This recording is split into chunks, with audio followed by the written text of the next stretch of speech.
কেমন মা? তো এটা কি? হায়দ্রাবাদি বিরিয়ানি আর এটা কাশ্মীরি বিরিয়ানি। নতুন একটা রেস্টুরেন্ট হয়েছে, জেনে খেতে গেলাম। তো এখানে ইন্ডিয়ান, বাংলাদেশি, চাইনিজ সব রকমের খাবার আপনি পাবেন। তবে অর্ডার দেওয়ার সময় অবশ্যই আপনাকে বুঝে শুনে অর্ডার দিতে হবে। ঠান্ডার দিনে বাবার জ্যাকেট পরছে আর নিজের জ্যাকেট চেয়ারে খুলে রাখছে। দাদা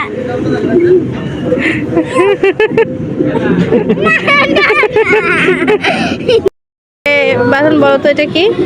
এটা হায়দ্রাবাদি বিরিয়ানি আর এটা কাশ্মীরি বিরিয়ানি। আমরা মূলত অর্ডার করেছি এটা বোঝার জন্য যে এই জায়গায় কিভাবে এরা এই ধরনের বিরিয়ানি তৈরি করে। যাই হোক, একই বিরিয়ানির নাম আলাদা। খেয়ে বলো তো কেমন টেস্ট? খুব ভালো, শসা। খাবারের হোটেলে খাবারের স্বাদের জন্যই মানুষ কিন্তু দ্বিতীয়বার যাবে। যদি প্রথমবার গিয়ে অসন্তুষ্টি মনের মধ্যে তৈরি হয়, তাহলে কিন্তু দ্বিতীয়বার সেই দিকে